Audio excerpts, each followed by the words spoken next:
everyone, I'm Wa. And I'm Chris, and welcome to Docu Sweeties. We're two longtime friends who discuss the riveting and sometimes trashy world of reality TV and docuseries. Yes, but through our own lens, which can be loud, can be soft, can be vibrant, can be mousy, can be dramatic, can be stated, but at the end of the day, hopefully mildly sweet. Hello. Hi, honey. So today we're talking 90 Day, The Single Life, Hello, Season 4, hi. Episode 2, Tyray's First Date. I can't believe it was called that. I know, because I know. Like, that was the biggest thing that happened? Was it? No, gosh. literally not the biggest thing that happened, but that's literally no, crazy. it didn't actually. Nope. That's so weird. Should we start with him? No. Okay, so let's start with Chantel. So Chantel is hot off of the fact that, you know, she went out for the first time in Greece on her sex tourism thing where she just wants to hook up with whatever, like, different kinds of men that Pedro's done, and she wants to take her hot body out with her annoying loud friends to different bars, scream at various men until she, like, fucks one. So anyway, she had gotten on the back of a bike of some guy and then had a great time and then came off the bike and then tried to, like, be like, oh my God, you guys, I just remembered that, like, Pedro took me on a bike once. And she, like, has a panic attack and she's like, I'm triggered by it or whatever. And it was one of those things where, you know, we just, like, have people in our life that are a little too much and you're just like, you're fine. You know, it's one of those things where you're like, bitch, you look gorgeous. You're in Greece. You're fine. Don't make it a thing. Don't die. You're still, it's one thing to be like, oh, you know what's actually fucking crazy? You know, obviously I hopped off the bike of some dude I'll never see again. I don't care about it, whatever. Like, obviously it's not the one. One time Pedro took me on a bike too. I know. Anyway, moving on with my life. But of course, Chantel has to have, like, a full emotional breakdown because it's just not that interesting. And whatever, God bless. So basically, the next day, they do the most annoying American thing possible, which is go somewhere fabulous for a fabulous activity and complain about it as if it's not good enough for them. That's what I want to say. Yeah, it's just, it's okay. Chantel is basic. She is a basic person. She's always basic and she'll always be basic. She's from basic stock and she's a basic. And so going to for breakfast, she eats eggs and bacon. Bacon. So she, like, can't go to Greece and do something cool like olive oil like they would make in the 1800s. I can't believe she said olive oil in the 1800s. It's like her mind cannot travel back to the fact that olive oil is a BC invention. Like, olive oil is not an 1800s. I mean, has no scope of time nor space. Okay. Yeah, it's not the light bulb. It's like her friends are loud. And the show is about her, and that one friend Mooney is acting like he's on an episode of The Family, Chantel, where in order to make it interesting, he has to do the most because the show is riding on Chantel's back or something. It's too much. You don't have to mimic and say everything. Okay, where are we going? Okay, so Chantel, girl, what you doing? It's like everyone just take 2 steps back. It's like they think they're on their own reality show where they need to stay interesting and engaged the entire time in order for the production crew to then sell their portion of it to the studio for the studio to buy and then put on TV. It's an excellent point. And, you know, we could also blame the producers because the producers can, like, also set a tone. They're fucking setting up everything, right? The producers can be like, hey, Mooney, we're good. We got Natalie on this season 2. Like, you're fine. You know what I'm saying? Calm down. Yeah, like, we're cool. We have a Debbie. We know.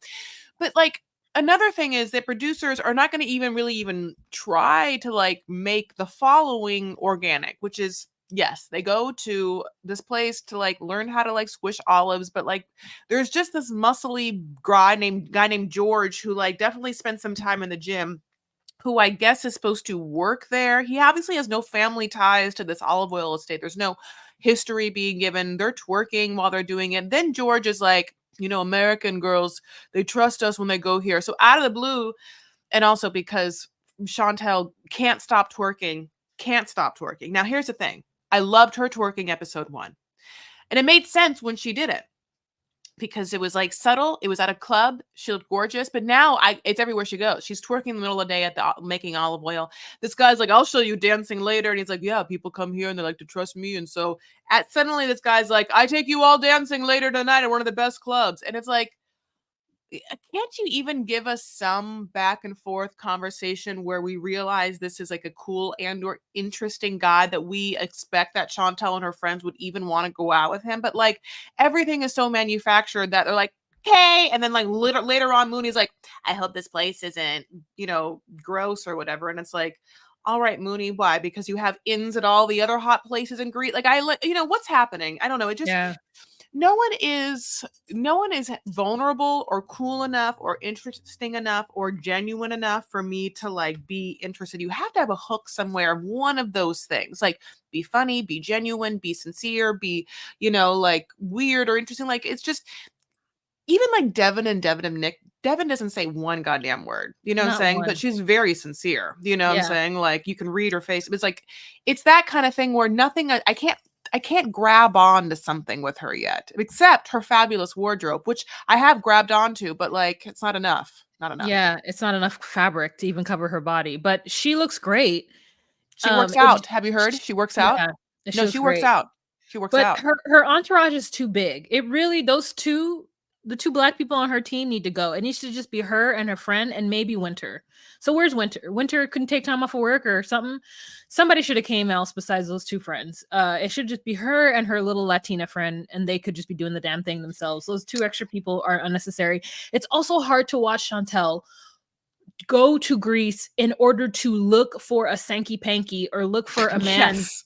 to have sex with when she just Yes. got out of a 7-year saga with one person, and she's grieving the end of her marriage. It's only been 6 months. She's grieving. She's got out of her relationship, even though she hasn't had sex with this man. Yeah, for a year. her math, her sex math is that She hasn't. It's been a year, but like, I'm sure the kind of person who needs some kind of emotional connection in order to have a good time in sex anyway. So going out and just finding some random person in Greece isn't going to necessarily help her. Like Chantel but she doesn't know that. Like she thinks she can just have sex, but what Chantel's going to do is the minute she finds someone that she even likes, the minute she has sex with him, she's going to want him to have an emotional connection with her. And if he doesn't have that, she's going to be very upset. And it's because she thinks she's just coming here to fuck. But girls like Chantel want to have, magic pussy that like if she wants it to work, it puts a spell on you, I guess. But isn't it interesting that she was like, hey, I used to be married, like, is that an issue? And he's like, no. And I'm like, why do you think it's an issue? Would you be weirded out by a guy who was married and divorced by the time he's 30? Yes. The answer is for her, yes. Oh. Yeah. So Okay. basically, they go to this club afterward, and George brings his friend or whatever. His friend is like a soccer player or whatever. Football. And that guy, Giannis. Same.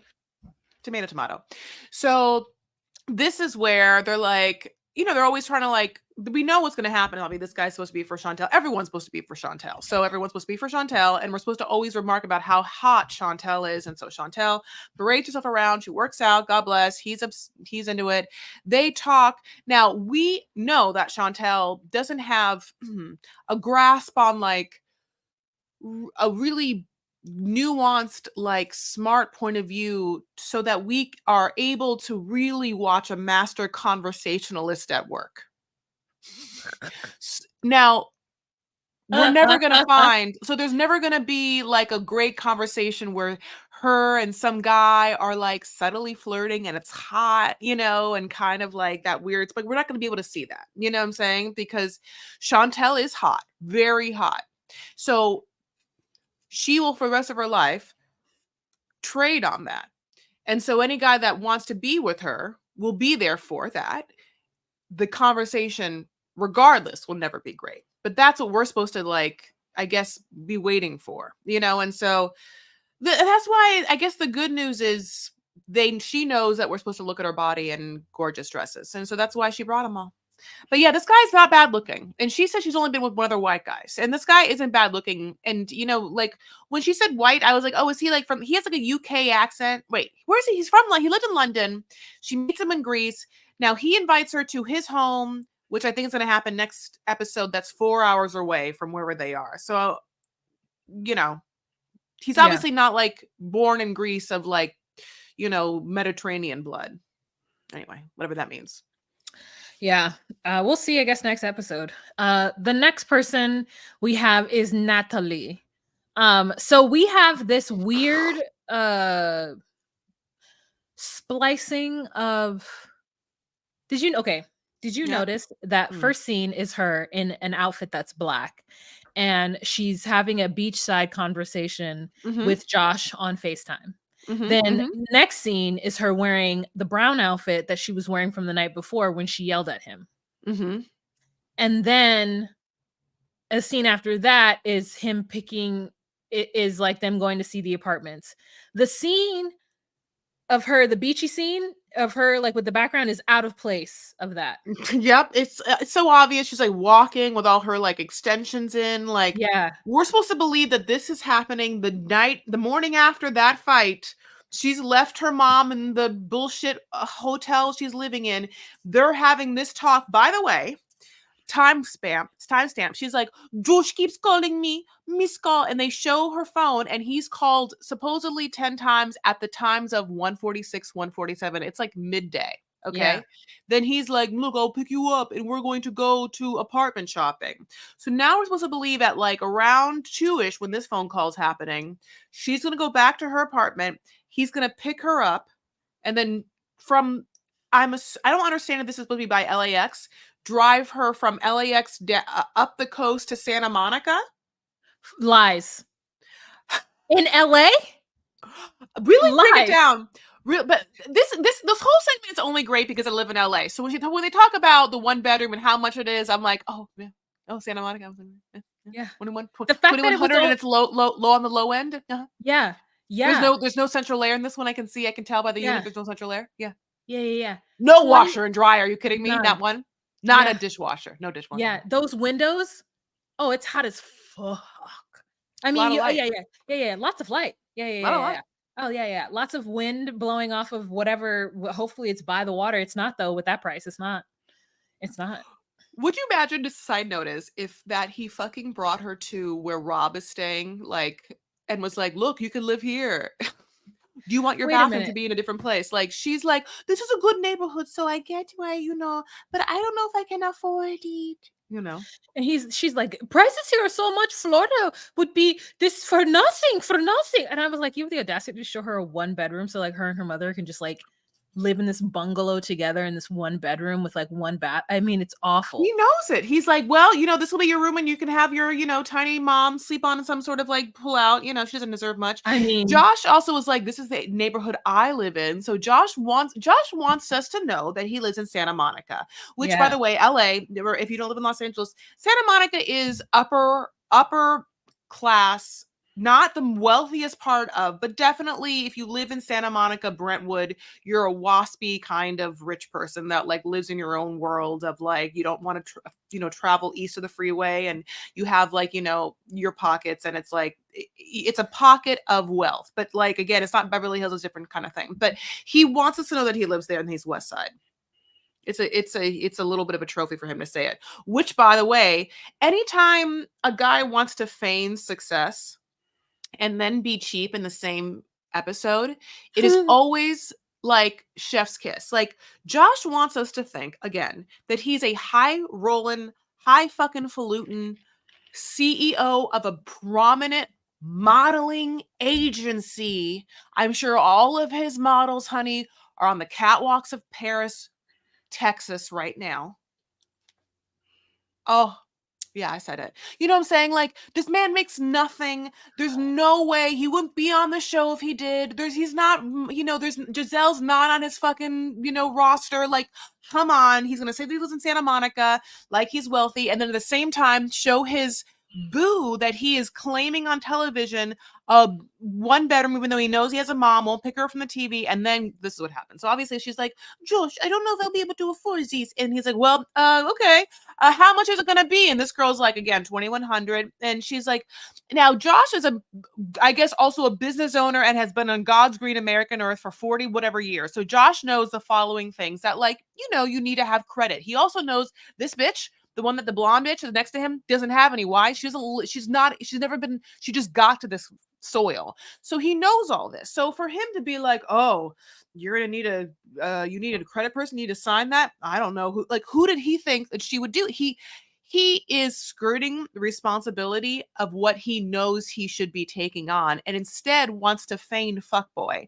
And I'm not saying that he has to do the things that Natalie wants him to do, but he knows what she wants and he's not giving it to her. And that's why, whatever, she's crazy, but I think that he's fucked up.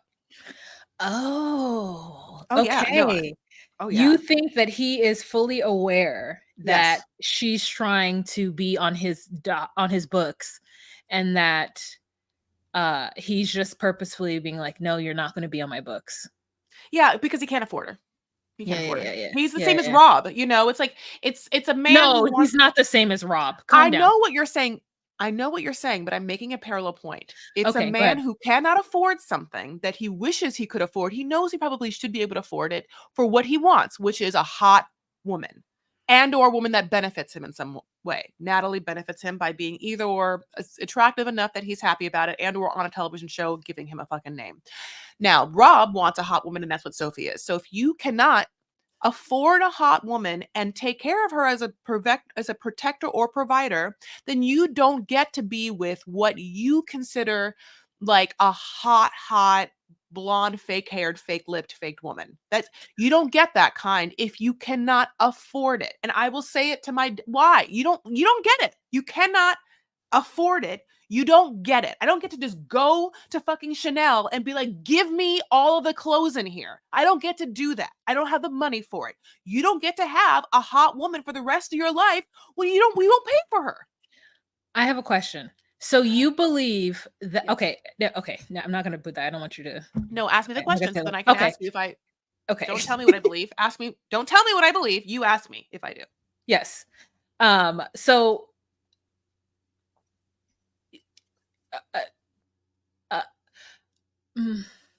okay. Yeah, I'm trying to thank you. Do you think that Josh thinks that Natalie is do you think that Josh wants Natalie for arm candy? Yeah, and or to be famous. Yes. Okay. And or it's fake completely. Okay. So yes. So that's what there's no way that he's like, I want to be with her. Okay. And I'm trying to figure out this relationship. Okay. Right? That's what I'm thinking, right? So yes. Okay. Great. I'm shaking my head no for people that are listening. I'm shaking my head no that no, he does not want that. I believe that as well. I don't believe that he thinks of Natalie as being this hot blonde that he is trying to get with in some kind of like superficial, like in sort of kind of Rob Sophie way. And I'm not saying that you're saying that. I'm not saying you're saying that. I'm saying Rob and Sophie are superficial, but Rob thinks in his superficial mind that he wants to be with Sophie for the long run or whatever. He wants to be in a relationship with Sophie. That's one thing. So no, Josh does not, and I don't think in his mind wants to like be in a relationship with Natalie because he knows he would have to take care of her. He cannot do it, and he doesn't want to. Rob wishes he could take care of Sophie, but he can't even take care of himself. Yes. Okay.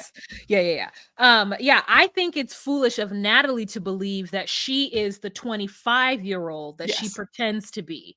When she like lays on his arm in the car when they're going to wherever, and when she's like, Josh, why'd you come and pick me up even though I was mean to you?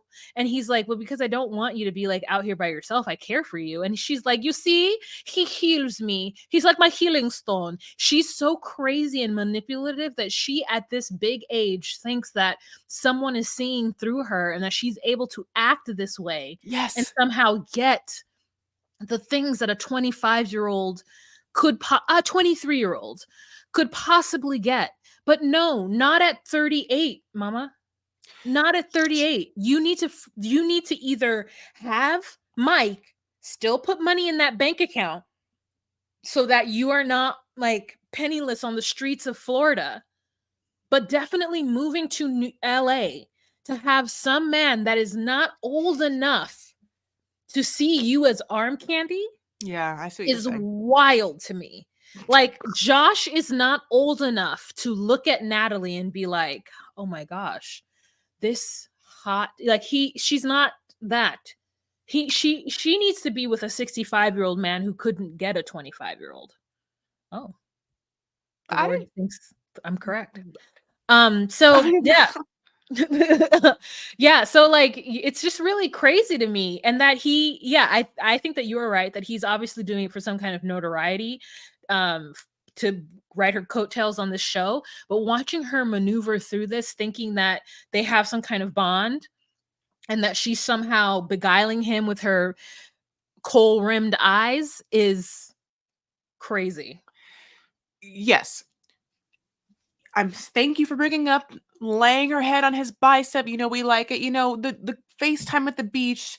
It's all the pouting. She chitches her hair, Josh. Thank you.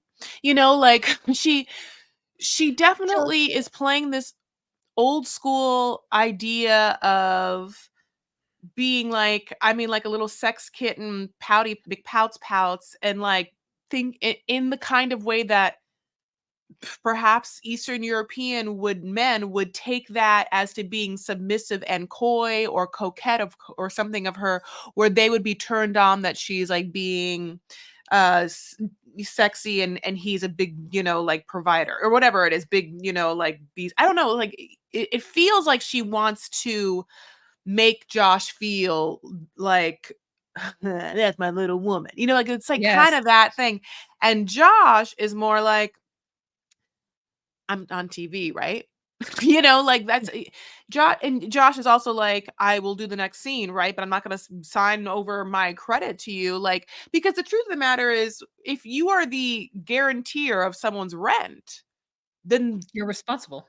for the rent. So if she doesn't have money for the rent, which she's already told you she doesn't have a job, and she has the vulnerability of having a mom there, how in her mind would he turn down, well, I just don't have the money yet, you'll have to pay, help me.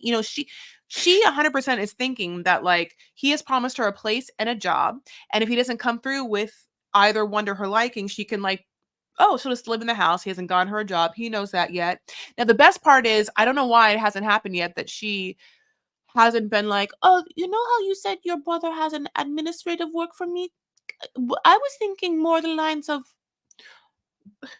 this fashion week. You know what I'm saying? Like, I just, I want her to like kind of make that, like, is there any audition roles or any agents you can like set me up with? Like, I so badly want her to drive down to like Avenue of the Stars or like Central Park East and like try and go up to one of like the Century Star, like try and go up and like meet with an agent. Like, I would die for any of that to happen because she obviously wants to be a star so bad. And like, anyway, just I do love it. It's funny why some things that are fake will still make me happy. This makes Yeah. me very, very happy, all of it.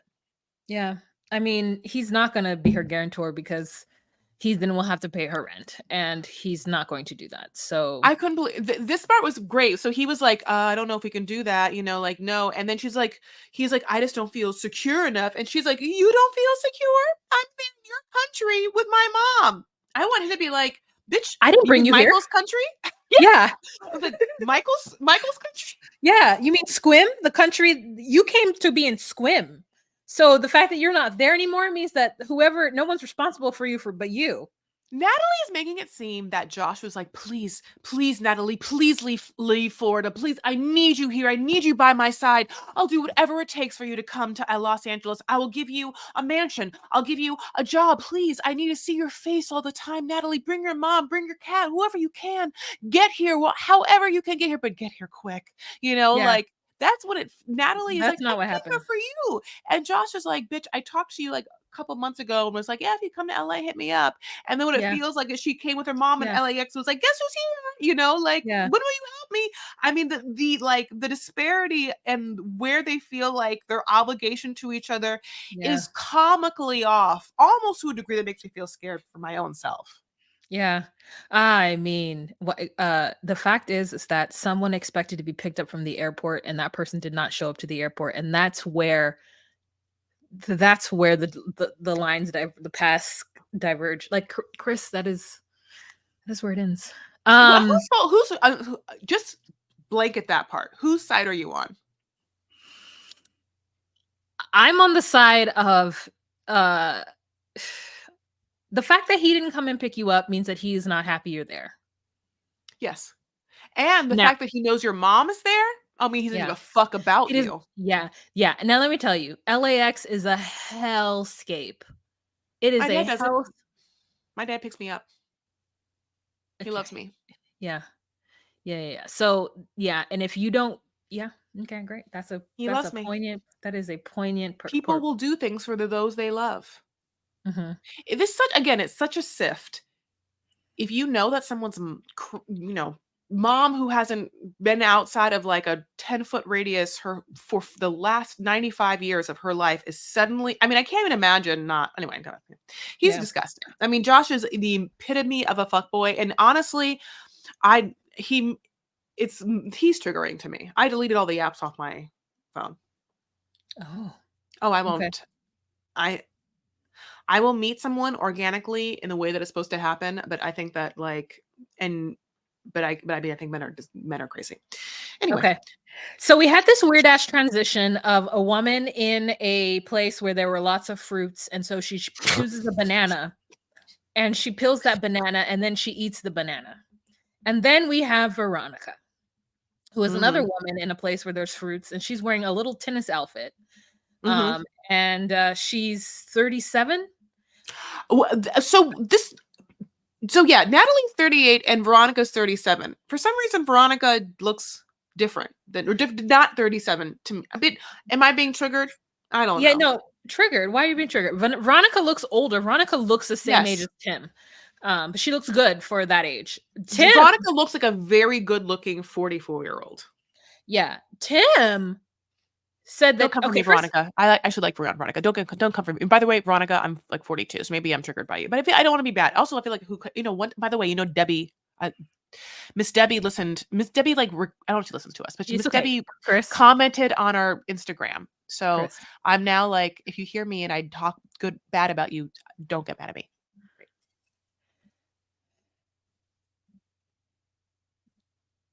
I'm kidding. Oh, I was like, did she devolve into some like pile of human anxiety mush? Like, guys, you just witnessed Chris have a freak out. Anyways, so really this is going to be Veronica and Tim. It's not just Veronica. It is Veronica dating Jamal. He's in her bed, jumping out of it like a 5-year-old, with her dog in it as well, while she's at the farmer's market. And they are dating. He's bad at communicating. He doesn't like to text back, which I guess is either the opposite of Usman, which was going to be his stepdaddy and it's now not.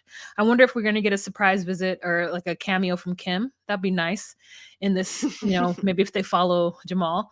But then we have a situation where Tim goes to a singles meetup, and he talks to this black lady and tells her she has great skin and asks her for her skincare routine, and that black lady is not interested in that shit at all. I loved um it. I love, I thank you. Thank you, the producers. Like, 'cause they got such an awkward angle of that conversation. They were like, do we even keep it in? But it was so gold. Like, and I say that because we don't get to see her fucking face. After this whole conversation, how gorgeous this lady looks, and I'm sure her skin is great. They can't even give us a front fucking view of her. It's bananas. I mean, Tim has money, and so to me, it's sad because I wouldn't date Tim because he's too feminine for me. There's something too about him for me. And I'm like, damn, he's the one with the money. And you could be like, oh, well, I only want someone with money. No, I just want somebody who like is solid. Anyways, so we have that. Really, to me, that's what it is. She's going back and forth to San Diego. He's coming back and forth to North Carolina, which I hope he's paying for and not her. He's unemployed right now and he's living with his mama. Yeah, I also don't think that Jamal likes Veronica. I really don't. I hate to say it, but like, it's funny because he's like, yeah, I text back. She's like, not really. And it's like they've been dating now at least for like a couple of 6 months. I mean, it's been like a long ass time. And if you don't see each other very much, how do you date if you don't share what's happening in your life? Like he's like a more of a face-to-face guy. And anytime a guy doesn't text and says they're more of a face-to-face guy, I'm like, okay, well then are you fucking putting in FaceTime? Are you calling this person then? Like you can be bad at text if you're like, hey, I'm bad at text. And so can I call you tonight? Can I FaceTime you to later? Like then what are you good at? If you aren't anyway. So I think that he's also whatever. I just think it's kind of weird. I also feel like yeah, he's making eggs. She's kind of like, let me see that body. I like it when you're making those eggs. I like the way, like it's just, and he's like, oh, great. Like God bless, to each their own. But okay, so let's move on to the saddest. And so technically, but not the saddest and the least. I'm just kidding. Not the least, the most needed for improvement, the most I care about, and the least experienced. His nervous laugh is going to really bother me. Also, how dare this woman show her face on one episode and then not show up on the next episode? But Oh, okay. yes. Well, that's kind of like the thing that, yeah, that's what happens. If you want to get to the point, and you want to get to the fact that he gets stood up. Oh, okay. So he's nervous for this date that he's like. Spoiler alert! I know. I was like, alert for those okay, well, that's the end of the episode. No, obviously he had met this woman that we had met. Okay, I think her name is Tiffany. And in the soundbite for Tiffany again is her being like, I love big men. They're just like teddy bears, like like they like to eat. And we're like, girl, is that what we think you mean? We think because we're putting up what you're putting down. We're not dumb, so we think that you mean that you like. Okay, so, but regardless, let's just pretend that she means actual eating. Mm-hmm. So then, great, because the exact type of that you like has invited you out to watch him eat at a date. And not only that, that Tyray did all the fucking things. By the way, where he takes her is like a place I would love to go. A wine tasting bar. Like, I honestly, I really should give Tyray a chance. He brings her flowers. I've never gotten flowers in the entirety of my life. Yes, they're tie-dye flowers. Oh, you would love those flowers? I would, at this point, beggars can't be choosers. Okay. Beggars can't be choosers. Mm-hmm. You know what I'm saying? I'll listen. I say that because I'll still not take weeds. But if you're gonna bring me fucking flowers at this point, I mean, I'll take them. I would love them to be like stargazers or like white, like white lily, Casablanca lilies are my favorite. Anyway, it's electric. Yeah. That's an electric ass blue. Them flowers. Yeah, tie-dyed out, tie-dyed. I mean. He goes to this wine bar. There's a lovely waitress. I think her name is Vanessa. You know what I'm saying? Vanessa, who loves like, hey. He loves a Riesling. He loves a Riesling. Were you surprised? Yes.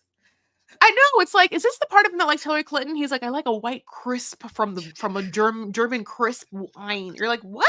You like a German white wine? Of course you like Hillary Clinton. Yeah. I was like, cold, dry white wine from like a cold region. Like, okay. Jesus. I recently got some Riesling and I was actually shocked at how sweet it was. Oh, was it? Yeah. Shocked. I've never had it. Maybe it's not dry. I don't know. It could be. But anywho, yeah, so she had the audacity. He got up and ironed his shirt and everything. And I'm like, oh God, if I have to iron or steam anything, I've messed up. I hate it when I have to do that. Yeah, because what I do is I it's in the dryer. And I snatch it out immediately and put it on a hanger so I don't have to. If I have anything wrinkled, it's because I let it sit and I didn't do that to it. So whenever I have to iron or do anything, I'm like, dang it, I have messed this up because I have a system. I see what you're saying. I don't mind. I mean, I'm a steamer, I've been steaming, I steam. So God bless. So we see him, we're kind of checking in. 15 minutes goes by, you know, she's not there yet. She hasn't texted. We wondered if she's texted or anything. Like, all we know is that he says that she's not there. Then we see the messages from his phone, and you can see that he had sent a message like, "Hey, I'm leaving now, on my way," or something, that she had not replied. And then at some point, like around 7:20 or whatever, he does texts probably like, "I'm here." Also, side note is there's such this like delicate etiquette when you're going on like on a first date with someone of like wanting to check in like either like a couple hours before or the day of, just to be like, "This is still fucking happening, right? Because I'm leaving right now." So it was always like, "All right, I'm on my way," you know. And the fact that he fucking did this, and this person didn't text back it, which is annoying. At this point, you know, this waitress is like, "Hey, do you just want to like want a little spot of wine?" Little spot of, that's where he gets the Riesling. In my mind, I'm like, just get a whole fucking glass. I mean, like, why not just like get a whole glass? You know, like, I guess it's hard. Tyray, again, never been on a date before. He had said this walking in, that he felt like Tiffany wanted him to make the first move, that she would like someone that knows how to take charge, but that he wanted her to make the first move because she had invited him on the, that's what he said, was like, "I thought you invited her, even though she kind of like led you to it." And he's like, "I'm a kindergartner like that." And I had never thought of that. Like, it's so interesting what other people perceive or think things as. Like, in my life, I I like don't kiss men. Like, I'm not the first person that does it. Like, I'm just whatever. Like, it doesn't make me happy. It doesn't, because it doesn't turn me on to do so. Like, if you can't show me that you're aggressive, it's like what I wait for until I wait for a moment of assertiveness before I can even get wet. So if it doesn't happen, it's not gonna happen. Hmm. Anyway, are we happy that I shared that? Anyway, so times goes by. The waitress is like, at one point, I feel like I should just like sit down, just be like, Mhm. "Hey, buddy, it's me and you now. I got them to cover my tables. I'm just gonna do a little side work and roll these my roll ups. So how's life? You know, because like Tyray is so sweet and so cute. And then what happens, Wahama? Yeah, so he text messages her and the producer's like, "So has she even responded?" And he's like, "No." And it's like, "Oh my gosh, it's been an hour and 10 minutes. She has stood him up. He has even just in his mind been like, well, maybe it's traffic. Maybe she ran out of gas." Um, and I'm like, "Oh my God, maybe she ran out of gas. Oh my God, maybe there's traffic." I said, Tyree, you meant maybe she broke all of her fingers and that's why she couldn't text message you? Maybe she broke all her fingers and she doesn't have her phone to automatically, when you say, "Hey Alexa," or hey Siri, Scary. it doesn't say anything. Because I have mine. Mine doesn't when I go, You yeah. did it. You just turned mine on. When Sorry. I do that, I know I did it for a lot of people. When I said, "Hey They're all, Alexa," yeah, everybody's Alexa went off. When I said, "Hey Echo," shut everybody's up. Echo. Oh. Do it. And You when I can. said, "Yeah, I will," and when I said, "Hey Siri," everybody's Siri went off too. So, anyway, Anyway, yes. So yeah. I was like, "Tyree, don't make excuses for her." Now this woman, she's already been on the show. We already seen her face, and now she has set herself up for attack on the internet. I feel bad for her. I think there's got to be like, that's why I'm feeling like, would she do this, or there's got to be a saving grace. This is what I'm thinking. This is what I think. So also he also calls her and it goes right to voicemail, which is always a fucking bad sign. So this could be totally produced, Blocked. and she could be like, "Oh my God, Tyray, I went to the wrong restaurant, and again, my phone just it burst into billions of pieces and flames. It's a flame burst." You know, maybe she's like that, or maybe maybe what if the waitress does come back and it's like, this is the meet cute of Tyray and this waitress, or what if what if, Oh. or someone else at the bar is like, "You know what? Let's send him a glass of wine." Like, what if he's been ordering this Riesling and then someone, like me, is like in the corner of the bar is like, "You know what this fucker needs? This fucker needs a full-bodied red." And I'm just like, Vanessa, hey girl, hey, get me a Bordeaux, get me a Bordeaux, send it to that table, and just be like, it's from, me. And then so like, I don't know, there's like a billion possibilities that could happen. But yeah, like I felt, obviously we feel bad for Tyray. All he wants is love, and it's all we want. You guys, can you imagine in this world how similar we are? Because we can all be like, oh, Tyray's never been on a date before, and Tyray, lovey blue. But like, all Tyray wants is love, and that's basically all everyone wants. We are so fucking similar. What separates us apart is like absolutely nothing. It's like we're so similar in life. Anyway, we'll see what happens. Like, there could be a thing where she comes in the last minute with a, looking like a goddess and sucks his dick at the end of this night, and then he doesn't even remember that she was late. What? Because he wouldn't remember. Oh my If she God, did that. Wow. Wow. You said it. You said the S&D. Yeah, I mean, that could happen, but obviously, I mean, she set herself up for failure. Does she know she's on 90 Day Fiance? Like, does she know she's on the most watched show and that Tyray is one of the most beloved teddy bears on the franchise, and that she would stand him up? I mean, even Carmella showed up. Oh, when he was like, this is triggering me. This is like how I felt in Barbados. And you were like, nobody, no, don't do that. You little teddy bear. Oh, buddy, don't feel that way. Come on. Let's go get some Taco Bell. I mean, no, let's not do that. Let's go to let's just not eat our feelings. It's my own fault. That's me. Why don't we walk around the block together? See a funny movie. Some positive exercise in. Just like see a funny movie. My after buddy, my buddy, wherever I go, he'll always go. My buddy, my buddy, my buddy, my buddy and me. Kid sister, kid sister, kid sister, kid sister.